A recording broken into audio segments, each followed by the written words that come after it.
What you are about to hear is not a podcast.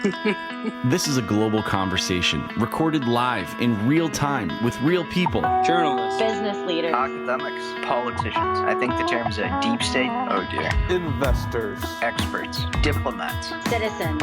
Coming together from around the world to share their views and ask our guests the questions.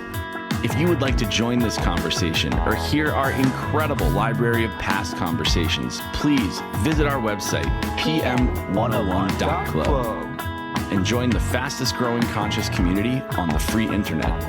Thanks for being here. Enjoy Enjoy the show. Hey everyone, welcome back to Politics and Media 101.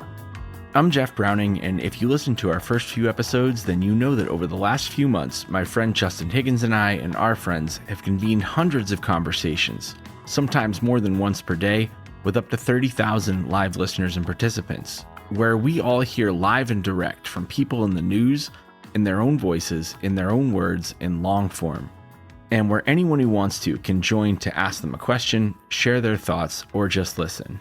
We're just now starting to release recorded portions of our live conversations for the first time, and we're grateful to you for joining us. Today, we're very excited to release part of a conversation, interview, and audience Q&A we had with Rich Lowry, the editor of the National Review, an American conservative news and opinion magazine. The reason why we started this project was to bring people together from all different political views and walks of life, all hear from a single source of information, and then talk about it afterward. What we agree with, what we don't, what we thought the guest did a good job or a bad job explaining in terms of their views, and what it all means for our shared ideals. Rich is one of the highest profile conservative voices in the United States. He's been studying current events and writing about his views in the National Review since the early 1990s. We heard from him directly with great audience questions, and we hope you enjoy the conversation as much as we did. As always, if you like or dislike what you hear, if you want to find out how to join us live almost every day of the week, maybe ask one of our upcoming guests a question, or hear past episodes, please visit our website, pm101.live or pm101.club. They both work and will get you to the same place where you can find all that and more. Without any further ado, let's roll the tape. can you talk about how you came to your political views? What sorts of figures have influenced your thinking and also the way you just view politics? Well, it's kind of a classic story for a conservative of my age. I was attracted to Ronald Reagan, his optimism, his patriotism, his forcefulness, and kind of worked my way backwards. I like that guy. What does he believe? I want to find out more about what he believes.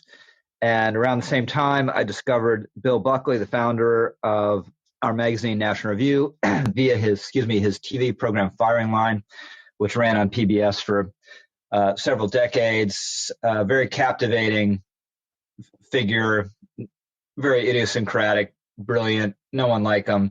And through Firing Line, I discovered National Review. And appropriately enough, National Review was really the most important formative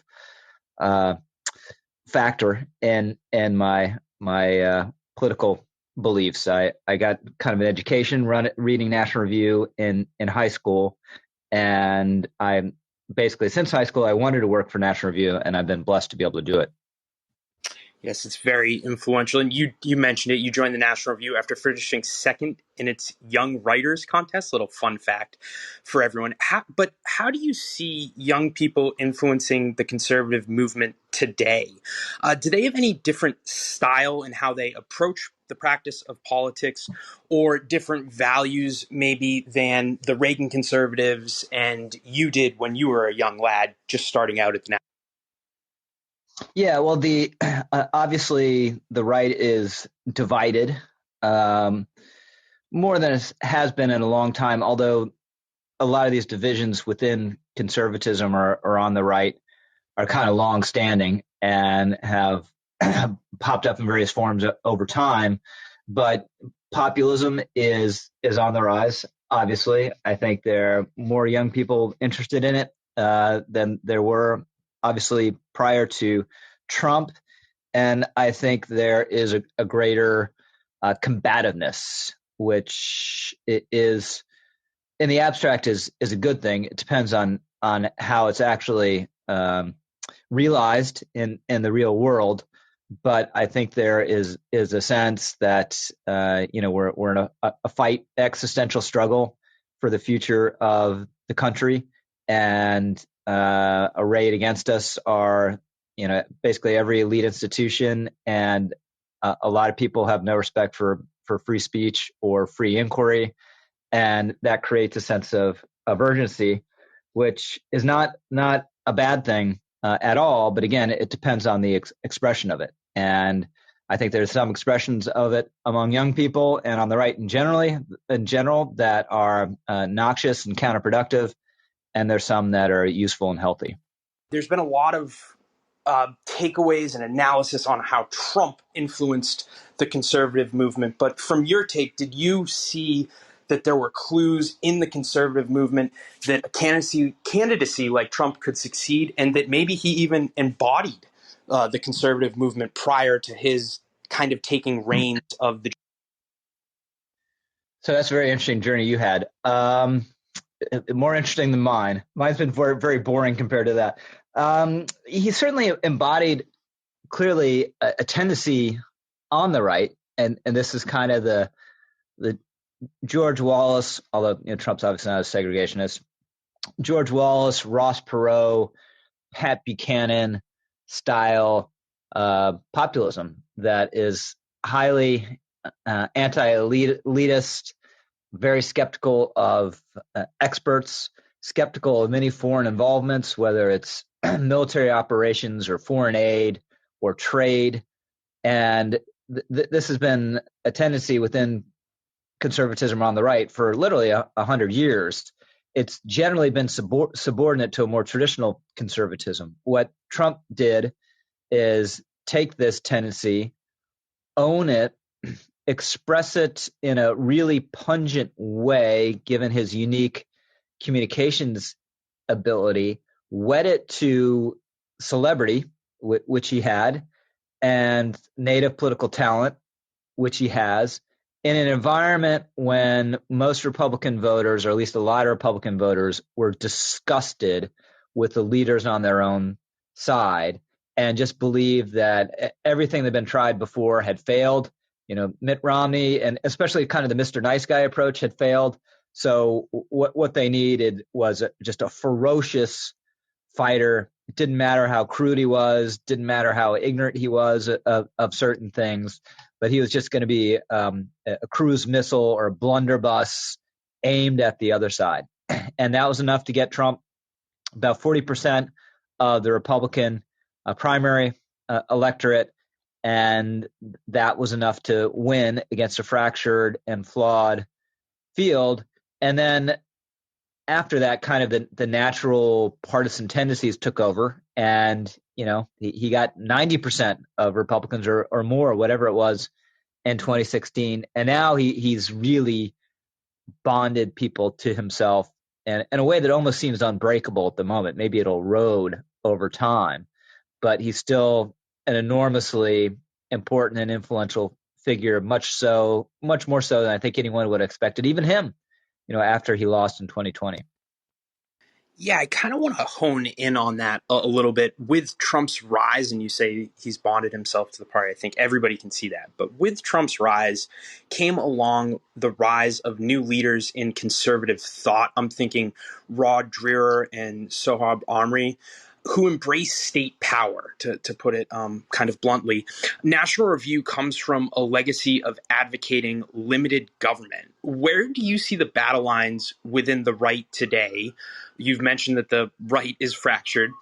Who is winning along these battle lines? And have new figures influenced your thinking, the way you view Reaganite politics, or the writers at the National? Yeah, there's all great questions, a lot in there. So let me just take a shot at it. And if I don't address some points you brought up there, just yank me back to them.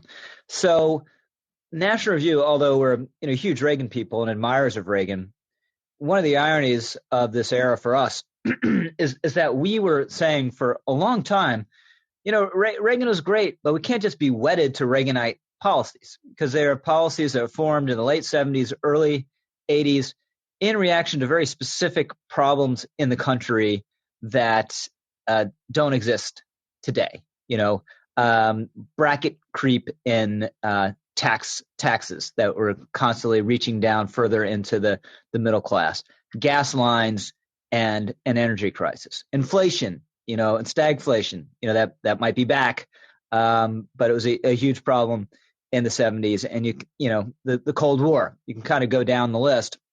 So you just can't have a paint by numbers approach and say, well, I'm going to do what Reagan did 20 years later, and this is going to work, or this is going to connect with people. And I do think there are a lot of conservatives and Republican politicians who made that mistake.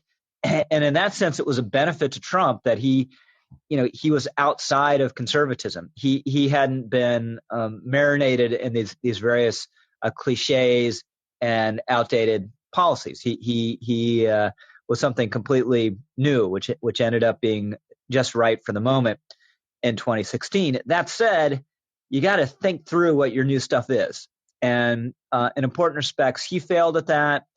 There weren't enough. There hadn't been enough thought put into a conservative populism. There weren't populist think tanks. There weren't populist publications. There weren't populist policy experts. There weren't populist officials waiting in exile who had served in prior administrations and were just sitting around and speaking and thinking until the next populist president came.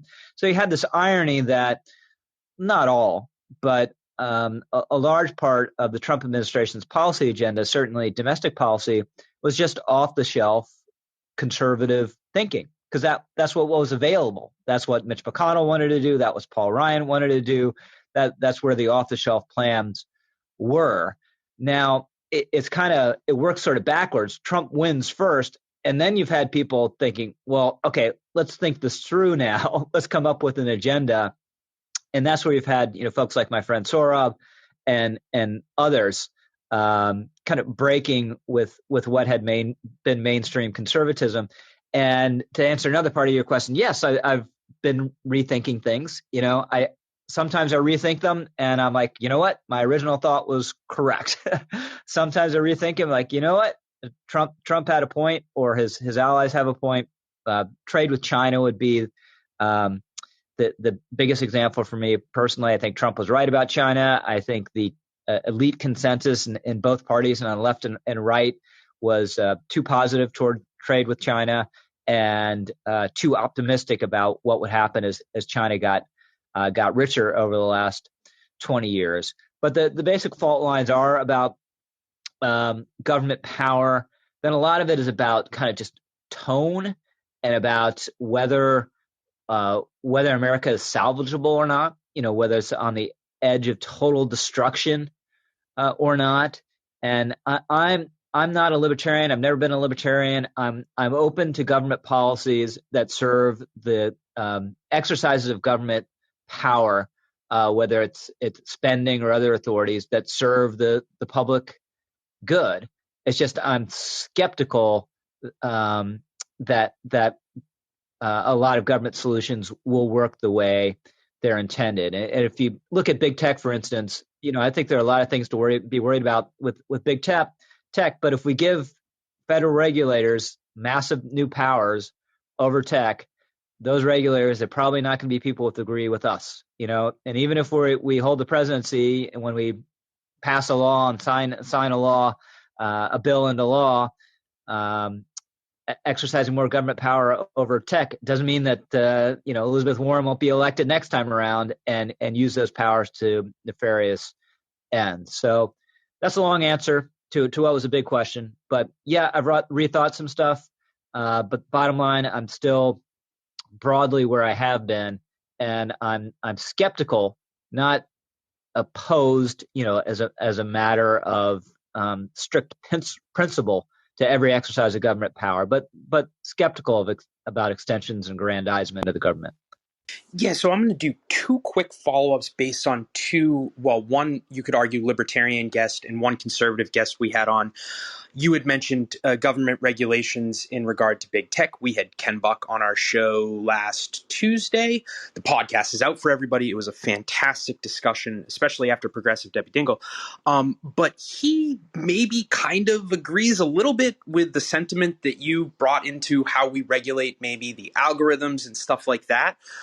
My question to you is, where do you stand on updating antitrust laws in big tech? And do you believe changing antitrust laws to actually fit a new industry like we've seen with Bell AT&T, like we've seen with Standard Oil, is a bad thing that creates danger? Or is this something that's maybe a little bit different than the government telling social medias what they can and cannot?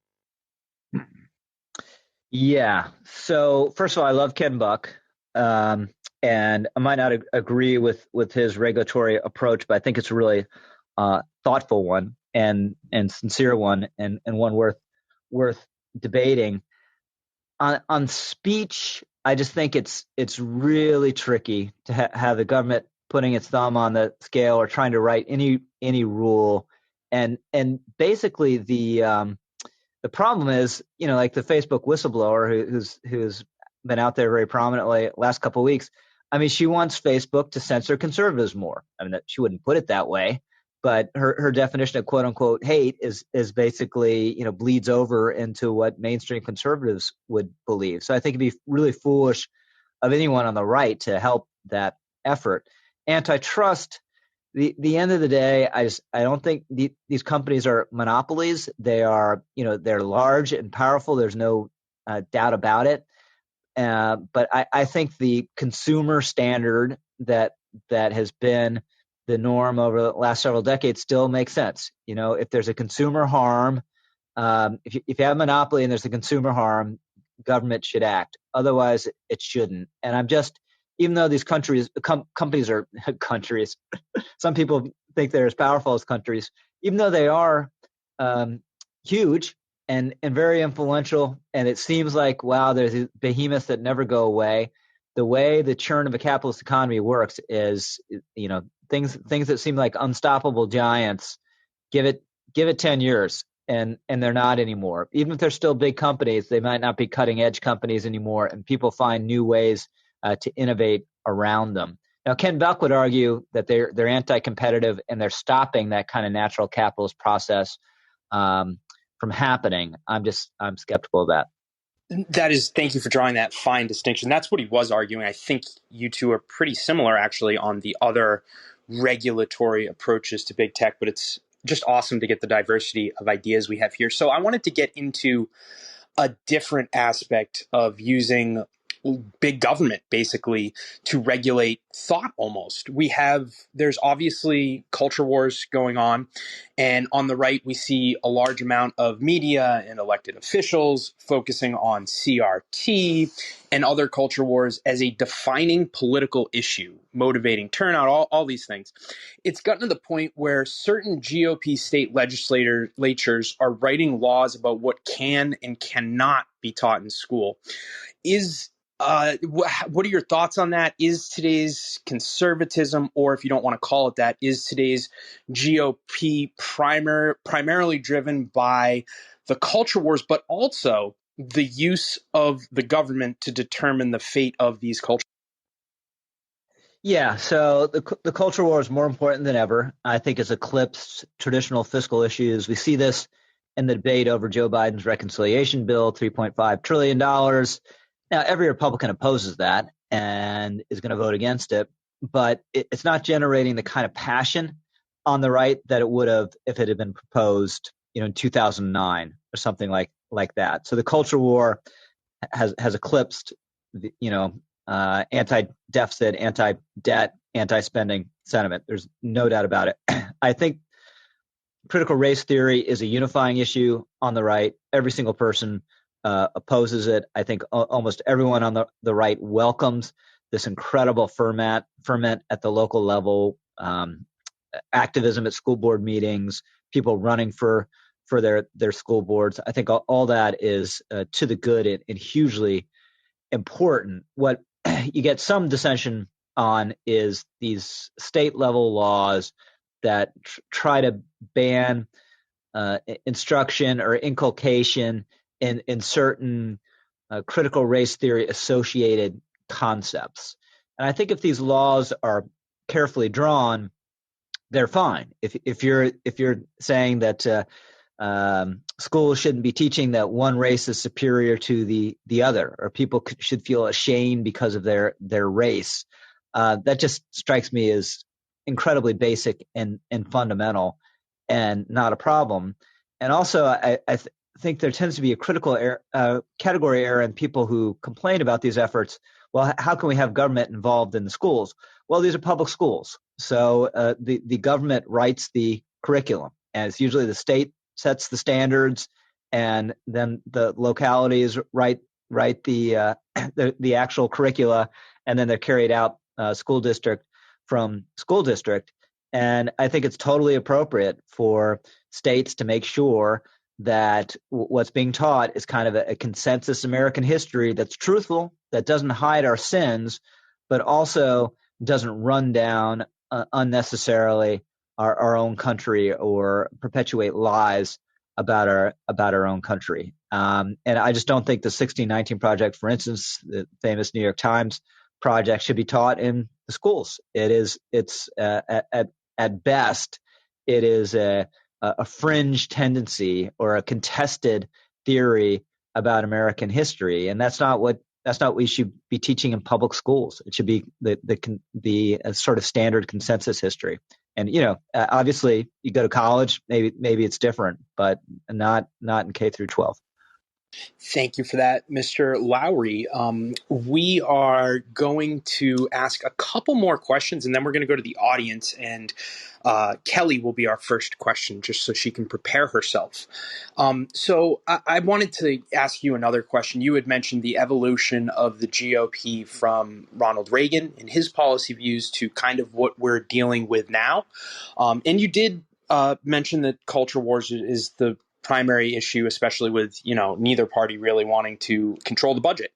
But regardless if you agree or not, Rich, we see the Democrats running on a grand policy vision of things that are perspective. They want to make changes. They want to do X, Y, and Z.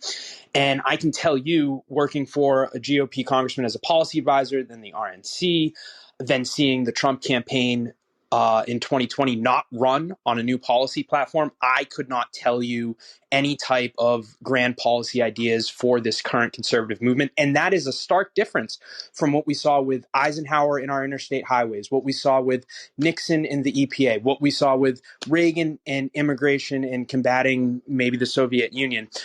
Instead, we just see a lot of GOP arguments around things we can't do or things we need to cut down on, like immigration, international trade, which used to be a staple of the GOP. Can you help me understand what the policy plank of the GOP is, aside from cutting taxes, aside from cutting regulations and reducing immigration?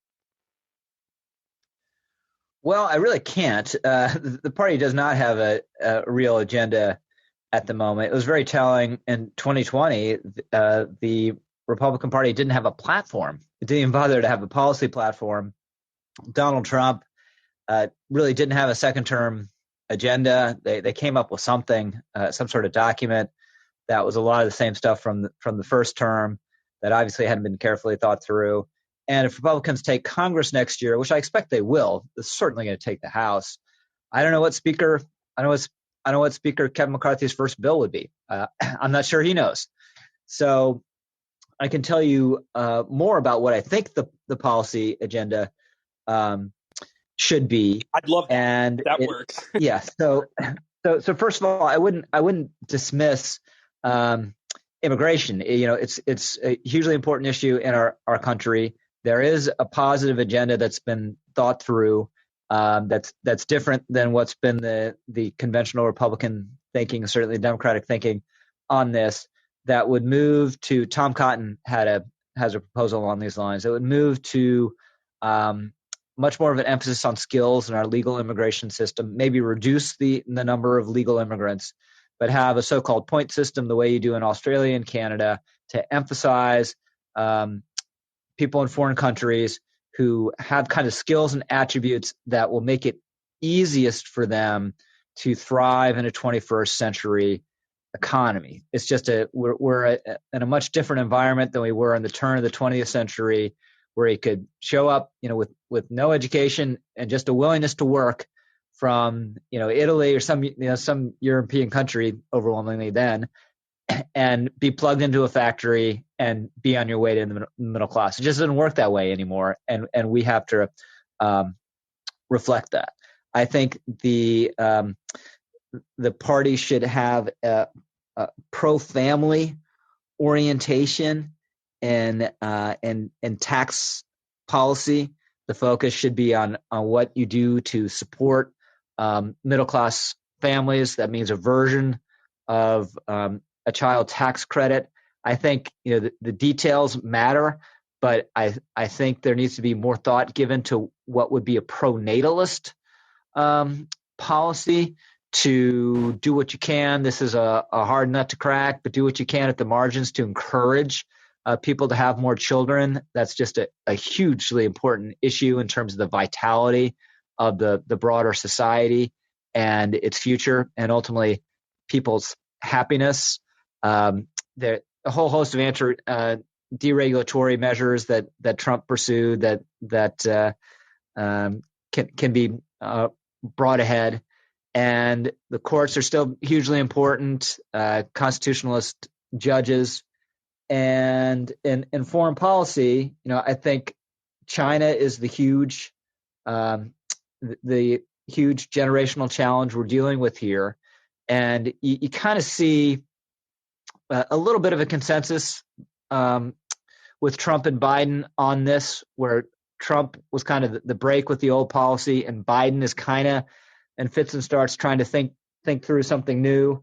This sub deal with Australia was very important. We obviously need to have as many allies as we can in Asia and East Asia. We need to arm Taiwan to the teeth to make it as difficult as possible for China to absorb. We need to decide whether we're actually going to fight to defend Taiwan when push comes to shove. And I think we're not going to have a massive ground war in the Middle East again anytime soon, or maybe ever. But I think there was a model kind of post George W. Bush where you relied on proxies at a small footprint in Iraq and Afghanistan and countries around the world to maintain a U.S. presence, to make sure we have influence, to avoid getting in a defensive crouch and hiding behind our shell here on our own shores, but also avoiding massive commitments. And I think this is one of the foolhardy aspects of what Biden did in Afghanistan, is we had something that was small footprint, something that was sustainable, something that, yes, was imperfect, but that was working. And that was better than the alternative. We now see the alternative. So I'd support an engaged internationalism along those lines. So that's sketched out. There are a lot of areas you could go more into and go in more detail, but that would be my broad answer.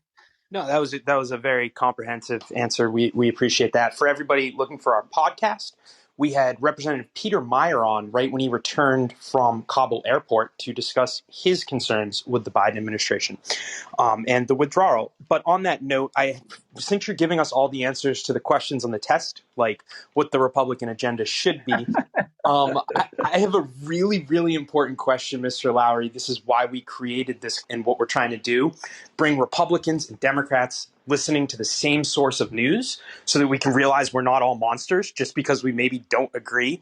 I think you would agree our country is super polarized. I'm wondering if you have any solutions or steps that we can take as a country to help fix this. I still haven't heard any good ones, but I'd really... Yeah, you're not gonna get any from me either. Well, one thought that's comforting. Obviously, we live in a time of poisonous contention, but we tend to think, even if you weren't alive then, we tend to think of sort of the post-World War II period, which was a period of relative consensus in American life, as being the norm, and it just wasn't. It was the exception. And you look what's happening now in our country, it's not as bad as it was in the 1790s when the Democrats and the Federalists hated each other. They both thought the other was a tool of a foreign power and was going to destroy American democracy, whether they were a tool of the French, which is what the Federalists thought of the Democrats, or a tool of the British, which is what the Democrats thought of the Federalists. It's not like the time around the War of 1812 when you had Federalists in New England literally rooting for and to some extent working with the British to win a war against their own country. Obviously not like the 1850s. We had the run up to the Civil War, not like World War I, hugely divisive debate about our involvement in that war. Dissidents were jailed literally for criticizing the war. Same thing in the run up to World War II. World War II was a genuine period of relative consensus, and not like the 1970s. I mean, we had domestic terror campaigns in the United States. We had huge anti-war protests with some people affirmatively identifying themselves with our enemy, the Viet Cong, and you had cities burned to the ground in these horrible instances of domestic unrest, and some cities never really recovered. So I think that perspective provides some comfort, but I just think there are a lot of guardrails that are off now in American life, and there's a little something deranged about our debate, and I just don't think it's going back to normal anytime soon. The only counsel I can give is very small bore, and you're contributing to it. Let's talk to each other. Let's try to have reasoned debate. Let's not just be hate tweeting each other all the time, and let's try to assume the best of the other side, even if it's really hard. Give them credit for sincerity. But if we disagree, and that'd be my last takeaway. This is a huge continental, boisterous, small d democracy, and arguing and disagreeing is just baked in the cake, and it's not a bad thing. We should just try to do it in the best way we can, but it's inevitable. And just the last point, the moments of unity usually are brought about by something very bad, So Pearl Harbor unified the country. Was that worth suffering a Pearl Harbor over? No. September 11th united the country. Is that worth it? No. So I'd rather have, relative peace and relative prosperity with a lot of domestic division rather than a unity driven by some horrific crisis. Well, that's actually not that pessimistic of a view. So as long as we're not totally dire and helpless, I think I can take that answer. We will go to, it looks like Kelly's not home, so we will go to Mr. Greg Sattel for the first question, and then we will go to Shanette. And Mr. Lowry, you will notice you're going to get wide range of ideological spectrum, but they will all be respectful. So Sorry, missed my microphone with my fat thumbs. Nice to meet you, Mr. Lowry, and thank you for coming. My question goes back to antitrust. Specifically, if you look at by almost any metric, competitive markets have weakened in America over the last 20 years. Whether you look at, market concentration has increased in more than 75% of industries. Price has gone up, quality's gone down, innovation's gone down, productivity growth's been low.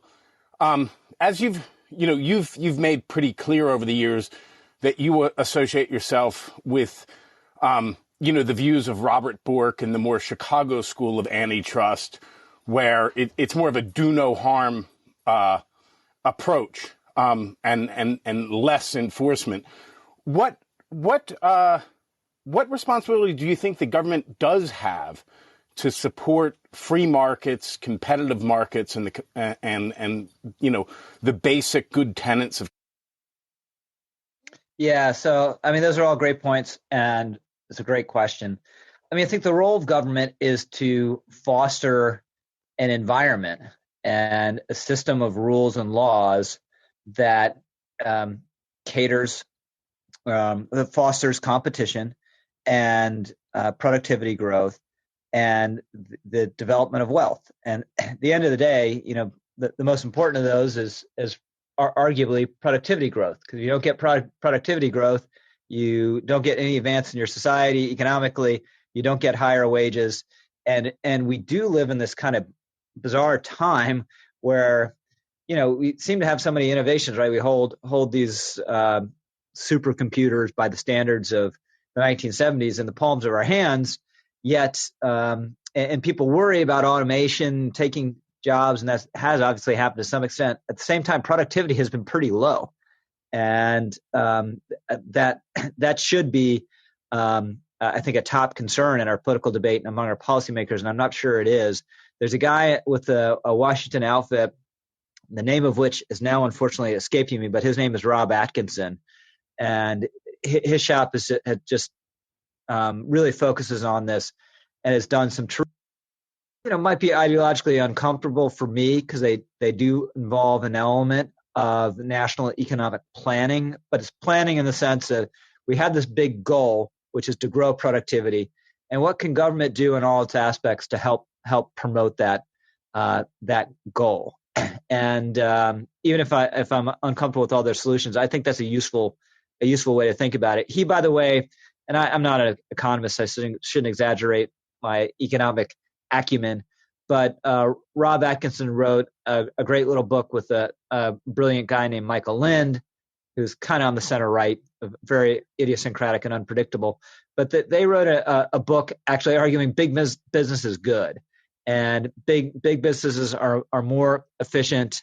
They're a huge national asset, and we shouldn't romanticize small businesses over against big businesses necessarily, for whatever it's worth. Thank you very much, Mr. Lowry. We will go to Shanette, and then after, I believe she was a George W. Bush appointee, and then after Shanette, we'll go to Megan, who was a Trump appointee. Thanks, Justin. Well, you're making me younger than I am. I was a George Herbert Walker Bush political appointee. So I worked for Ron Kaufman in the political affairs shop there. My first job out of college. Oh, great! Yeah, I know new Ron. Yeah. That was a great experience. So, and I have been a reader of the National Review for many, many years. And I sort of picked up on one thing you talked about just, a moment ago about how you're open to policy debates. And I feel like right now that's a luxury to debate policy, because we're so far apart. We're not even at that point. And my question for you is, how can we get there when there are so many things that the vast majority of this country can agree upon? But it seems like the fringes in both parties are keeping us from being able to have those real substantive debates. Is there any chance that we're going to get there anytime soon? Well, we have policy debates. Maybe they're eclipsed by these other controversies, but I guess I reject the premise. I do think we have debates about policy, but the cultural war looms extremely large, and it is hard to ignore, and can sometimes seem it's blotting out the sun, but I don't think there's I do think there's a policy debate going on, in real time. We're arguing, for instance, about the reconciliation bill, not as big a deal as it would have been, as I said, 10 or 15 years ago, but it's still a big deal, and we're arguing about it, and that's a good natural thing. Does that answer your question? Maybe I think so. Justin, I know we're not allowed to ask follow-up, so can I ask a quick follow-up? So I guess one question I would have is, for example, the infrastructure bill, which was passed in the Senate with a bipartisan, big approval, and isn't that something? I mean, obviously, most people, the Democrats, if they got their way with Build Back Better, would obviously all be voting for it, and I'm sure there are a lot of Republicans who'd be willing to vote for the infrastructure bill. Even from a political, cynical standpoint, wouldn't it be smart for 10 GOP members to stand up and say, hey, we'll vote for that? And that would sort of take the leverage away from the progressives who are holding that hostage and at least move that forward. I don't know. I just feel like there's so much that could be getting done that just we're at a standstill. And I don't feel like the Republicans are participating in the process right now beyond being obstructionist. So that's just my 2 cents. I will hand this back to you. This is not my platform. Yeah, no problem. So that bill passed with a pretty big bipartisan majority in the Senate. For what it's worth, I don't like it. I wouldn't vote for it. We at National Review urged that Republicans defeat it, and we've urged Republicans in the House to oppose it, in part because it's clearly joined at the hip with the big reconciliation bill. So our attitude is why help them get a portion of a big spending agenda that you oppose and shouldn't want anything, any part of, rather than just making them pass the whole big Megillah themselves. Now, there are tactical arguments about that. Mitch McConnell, who desperately wants to defeat the reconciliation bill as well, disagrees and thought it was tactically smart to kind of cleave off the infrastructure bill. But my basic problem, and I'll stop as well so we can get the next question. My basic problem with the infrastructure bill is we already fund a lot of highways, et cetera. And I just don't like the approach of we're going to come up with a number and then a big number and kind of figure out what we can shower with money. If there are a number of hugely important national infrastructure projects that the states themselves can't fund, that we know are good investments and that will grow good returns over time. Yeah, let's add up how much those projects cost, and then we can spend on them. But I don't like the approach like, okay, it's 1.2, and then we're just going to go find $1.2 trillion worth of stuff to fund. I think that's a formula for waste, whatever it's worth. Thank you very much. Worth a lot coming from you. We will go to Megan, and then who's a Trump appointee. Then we'll go to fifth-year biology PhD student at Stanford, Peter. Megan. Thanks, Justin, and thank you, Mr. Lowry, for taking the time to join us this afternoon. As Justin mentioned, I was an appointee in the Trump administration who refused to vote for him, which was, an interesting situation to be in. But, I'm something of a movement conservative, I suppose you would, a traditional small government, maybe catch a wild libertarian hair here or there. So, what I've really struggled with in the past 5 years is, where do small government conservatives go from here? I feel like we don't really have a home in the modern GOP. Obviously, we are unwelcome wholly in the Democratic Party. And the libertarians, while, I love their small government stance, they're just a little too crazy for me on the whole. So, I'd be really interested to hear, your thoughts on conservatism. Where do people who, have been in, working in the Republican Party for years and the conservative movement, but now kind of find that they don't really have a home? Where do we go? What's our future look like? So I don't think it's a great question. I don't think there's any place for you except for in the Republican Party if you really care about small government. And there may be political priorities and spending priorities now that you disagree with that Republicans are taking up, but just you got to really choose between the Republicans and the Democrats. There are no other good options or realistic options, and the Democrats are just dead set, as they have been for 100 years, in expanding the federal government. So the Republican Party, I think, has to be an imperfect home, and you have to stay in it and fight for the kind of party you want. And just for me personally, the populism, there are parts of it I'm fine with, there are parts of it I disagree with, especially sort of policy directions. But I can live with that. That my biggest problem with Trump, wasn't his departures from Republican orthodoxy. It was the way he conducted himself in office. It was the character issues, and it was especially what he did after he lost last year, which I think was completely appalling. If you were just kind of an average, decent Joe and had more favorable view of tariffs than I do, that'd be fine. I'd be perfectly content with making that compromise. It's just the character stuff that drove me away from him personally. Thank you for that question, Megan. We will go to our student, Peter, and then we will go to Razib. Yeah, thanks so much for being with us, Rich. So my question is, over what happened to George Floyd, the murder of George Floyd and the resulting protest, did the conservative movement and the GOP miss an opportunity to present, a version of government that could have protected against this, or just not let this happen, right?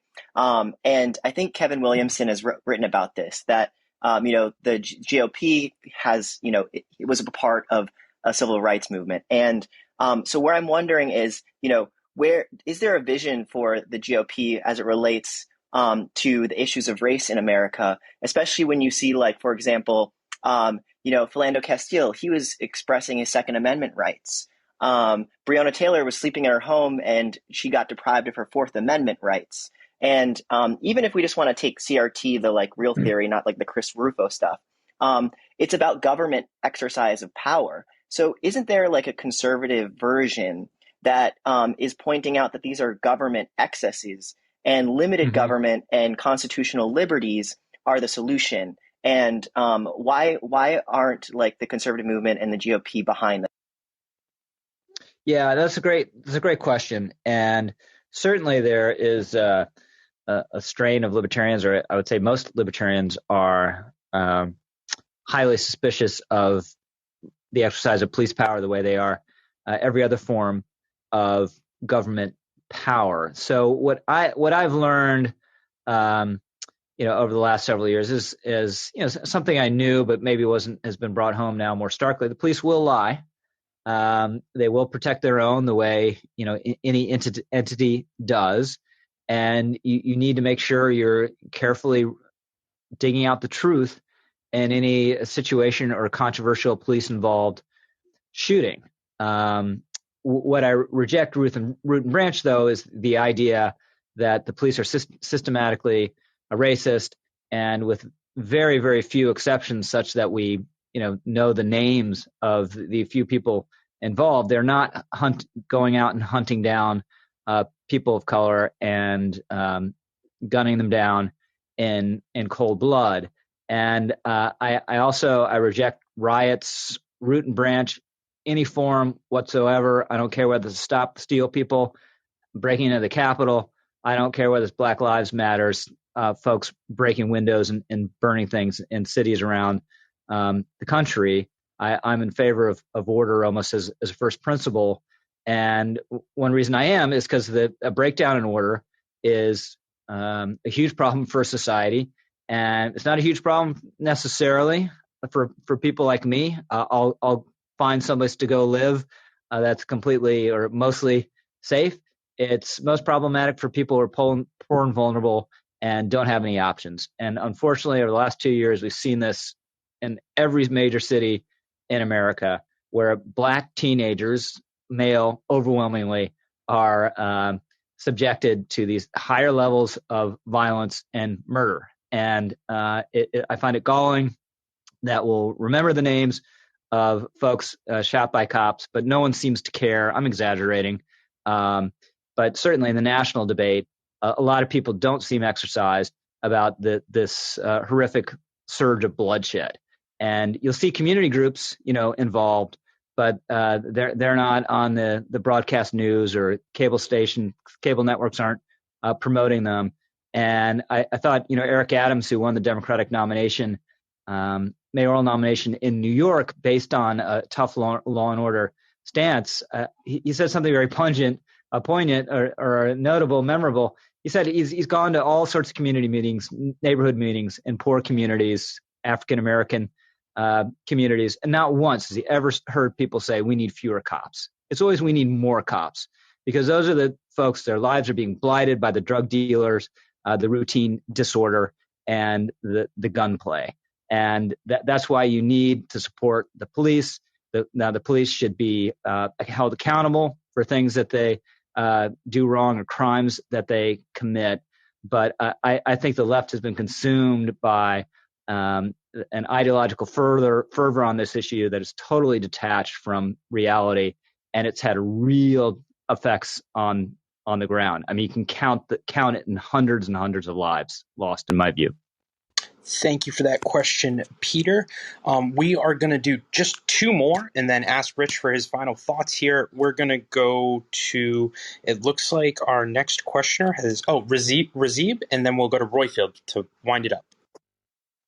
Hey, Rich. Nice to meet you. I have a kind of a meta intra-right question. So, I write for NR every now and then, enjoy the platform. I am a subscriber.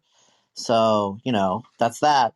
When I first came onto this platform, a bunch of Zoomers kind of ribbed me for writing for NR, like it was behind the times and all this stuff. And I periodically see sniping on the right about NR versus whatever, the Claremont people or whatever it is. I'm conservative, but I'm not super political. My general response is, okay, like, don't we have better things to do than this? This is kind of immature, and they are Zoomers. So, you're more, you've been in the movement and all for a while. Has this always been like this? Like, when you were coming up, were there young people around you that were like, oh, NR is just, is this just always a thing, or is this new? Yeah, great question. Thanks for your contributions to NR. It's not new. There have always been these divisions in the right. Matt Continetti, who's at the American Enterprise Institute and occasionally writes for us, has a column for the Washington Free Beacon, where he was the founding editor, has written a great book that's going to come out next spring called The Right, on exactly this issue, the kind of contention over what is American conservatism, what should the emphasis be, how classical liberal should it be, how populist it should be. So this isn't new, but I think there are a couple factors that make it more intense. One, Trump, obviously, as we've been discussing. Two, just kind of the lowering or breaking down of every sort of guardrail. There's some downsides to this.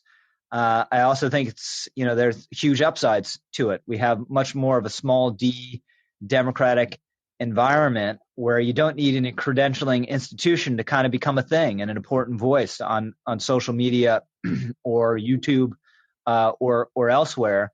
So the example I use for people to illustrate the effect of this is Milo Yiannopoulos, this former Breitbart writer, a couple of years ago, huge thing, huge. He'd go on college campuses, draw big crowds, there'd be riots when he was speaking at certain places. And he was obviously a nefarious figure and a fraud. And we would say as much at National Review. We'd obviously never consider publishing him. And 30 years ago, that would have a huge impact on him. If we didn't publish him and the American Spectator didn't publish him and Human Events didn't publish him, well, maybe he'd have some outlet, he'd have a mimeograph newsletter or something, but it would really be a suppressant on his ability to get out there. So you'd have sort of an conservative institutions had a lot more sway then. But now, it didn't matter what we said. And the thing that really doomed him, besides the fact that it sort of became undeniable what a fraud he was that Jack Dorsey decided to bounce him from Twitter. And that had a huge effect in taking him down a notch. So that's just a huge change in the general environment. And overall, I think it's good. It's good that it's not the 1970s anymore, where you had 3 broadcast networks doing the nightly news, and it was really hard to have any alternative view out there. But it just creates this much more diverse, chaotic, combative environment where everyone is contending for their piece of territory and to expand it, and for their version of conservatism or what the right it should be. So it means, NR is in the crossfire more than it's ever has been. And I take comfort in that. One is what we're here for. We've always been in some version of the crossfire. One, and two, people say we're irrelevant, and then they'll say, look, I'm going to prove how irrelevant you are because yesterday at 3 p.m. you ran this article with this title by this author, that in the fifth paragraph, third line said this, so the people who are most insistent we're irrelevant are most captivated and consumed with our content, which I think is also very telling. So, for us at NR, we just have a very strong institutional sense. We have a very strong sense of brand. We know what our mission is.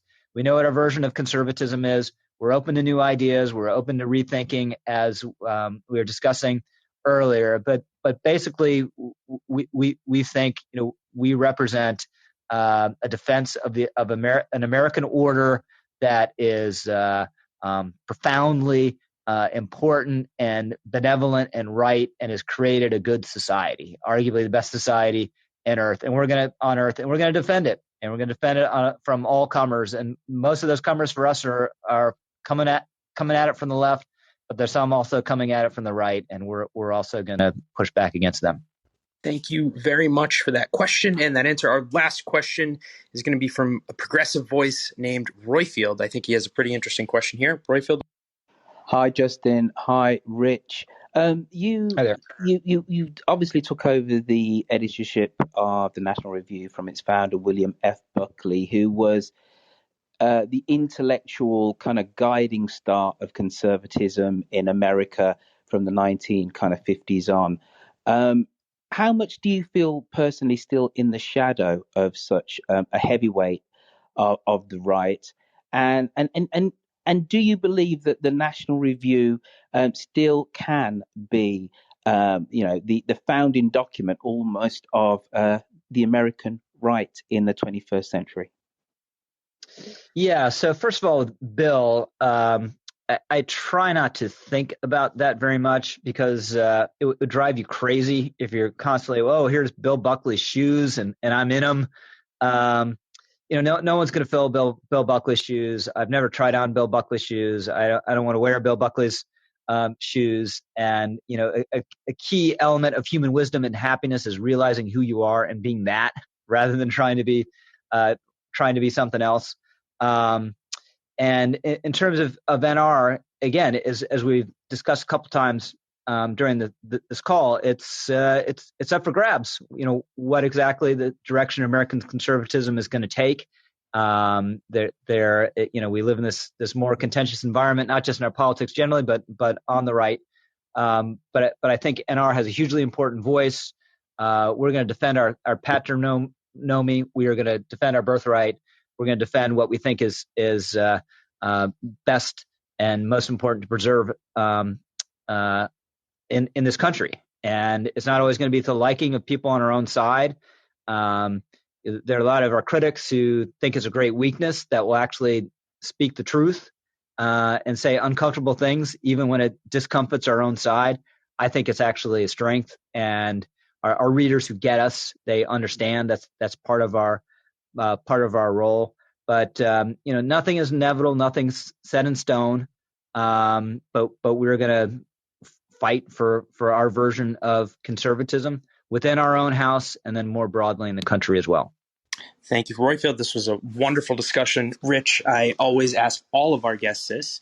What do you want to leave the live audience with? It could be on the National Review, Conservatism, America, whatever you want. It could be optimistic, pessimistic, or somewhere. Well, I feel a little more optimistic having participated in this discussion. I think it's fantastic to get people together from diverse backgrounds, diverse points of view, and have such a civil and engaged and intelligent discussion. It's fantastic. It's an important contribution to the debate, and I've enjoyed it immensely. And I would just say that this is a wonderful country. It's got a lot of problems, but I go back to kind of a cliche that I rolled my eyes at when Bill Clinton would say it, but he always used to say, there's nothing that's wrong about America that can't be fixed by what's right about America. And I think there's actually a lot of truth to that. And I think our country is better than a lot of its political leadership at the moment. I think if you look at what the assets of this country, from the most broadest geopolitical lens, and we have this continental nation, access to two oceans, a huge continental internal domestic market, vast amounts of arable land, incredible natural resources, including oil and gas, two friendly neighbors, to the north and the south that aren't going to invade us militarily. 25%, give or take, of global GDP, only even though we only have 5% of the world's population. The most productive workers on the planet. China, I think, I don't know, it's something like their productivity is like half of Turkey's per worker or something like that. So we still have stupendous advantages. And one of those I just mentioned is a real vital private sector. When I was growing up, kids like me, you'd have posters of from NASA on your wall. It's kind of a cool government agency. Well, NASA isn't so cool anymore, but it's cutting edge, in part because of a pot-smoking, bizarre genius. Elon Musk said, I'm going to figure out a better way to do rockets. And now you have, most of NASA satellites launches on these rockets created by this incredible entrepreneur. And that's also just an incredible national resource that other countries don't have. And finally, our institutions, although they've been run down, people don't have the same amount of trust that they used to in them. But the Constitution enshrines a really durable, workable political order that creates order at the same time it allows the give for freedom. And I think those have to be defended at all costs. And with that, I've rambled on for too long, but I appreciate everyone listening, and Godspeed. That's all we have for you today. Again, huge thanks to Rich for coming out, to our audience for their questions, and to you for being here. If you like or dislike what you hear, if you want to find past episodes, find out where to join us live almost every day of the week, maybe ask one of our upcoming guests a question, please visit our website, pm101.club or pm101.live. They both work and will get you to the same place where you can find all that and more. This has been Politics and Media 101. I'm Jeff Browning. On behalf of Justin Higgins, our co-founder, and our team, thank you very much for being here. We hope to see you and hear from you soon.